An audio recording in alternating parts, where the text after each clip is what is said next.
Bonjour, c'est la saison des haricots blancs frais. Il faut en profiter, c'est absolument délicieux et c'est tout à fait différent des haricots secs, qui ont parfois pas très bonne réputation. Sachez tout de même qu'il y a 291 catégories de haricots blancs, qu'il y en a dans le monde entier, qu'il est source de protéines et de magnésium.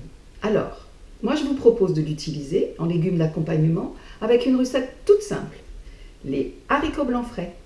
Alors suivez la petite vidéo afin que vos tables s'accompagnent de ces haricots blancs cuits tout simplement, fondants et délicieux. C'est à vous, au travail! Cette petite fiche va vous permettre d'avoir en mémoire les ingrédients et les ustensiles dont vous allez avoir besoin. Peu de choses en réalité. Les aromates, ail, oignon, thym, laurier, romarin et les haricots blancs et bien sûr une très bonne huile d'olive. Une fiche recette, vous pouvez l'imprimer, vous pouvez la garder en mémoire. Comme cela, vous aurez tout le déroulé. Pour écosser les haricots blancs, c'est facile. Vous ouvrez la cosse et vous faites glisser les grains dans une assiette ou dans un bol. La cosse n'est pas dure à ouvrir.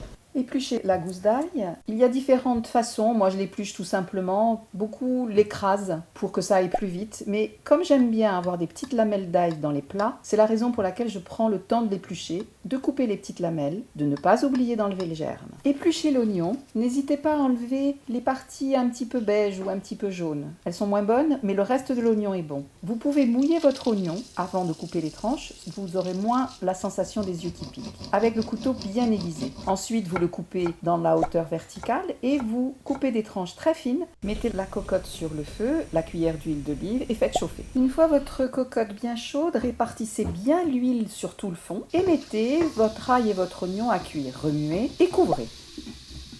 La fiche recette vous permet de choisir entre un bouillon industriel ou alors vous avez eu le temps de préparer un bouillon à l'avance que vous avez congelé, comme celui-ci. Il faut faire chauffer les bouillons pendant le temps que reviennent les oignons. Donc vous suivez les instructions de la marque que vous avez décidé d'utiliser ou bien vous faites chauffer votre bouillon congelé. 5 minutes après le démarrage de cuisson de votre ail et oignon, venez vérifier la chaleur afin que cela cuise sans brûler et n'oubliez surtout pas de recouvrir. Pendant les 10-15 minutes de cuisson de vos oignons, vous revenez régulièrement vérifier. Vous n'oubliez pas d'utiliser l'humidité du couvercle pour qu'elle retombe dans votre cocotte et vous remuez. Regardez, ils sont comme il faut là. On va pouvoir prendre le bouillon chaud. Le bouillon chaud va vous permettre de gagner du temps. Les oignons sont parfaits, je verse le bouillon un petit peu. Ensuite, les haricots blancs et je rajoute une quantité de bouillon afin que le volume soit à fleur, comme on dit. C'est-à-dire que ça ne dépasse pas, c'est juste au même niveau. Et je mets tous mes aromates ainsi qu'un petit peu de sel et un petit peu de poivre. Pas trop, car votre bouillon est peut-être salé. Au bout de 5 minutes, venez vérifier la chaleur. Il faut que la cuisson soit à petit bouillon. Surveillez bien votre cuisson. Il ne faut pas que les haricots s'écrasent. Il faut qu'ils cuisent lentement et qu'ils s'imprègnent de ce bouillon. Ils vont devenir fondants et très goûteux.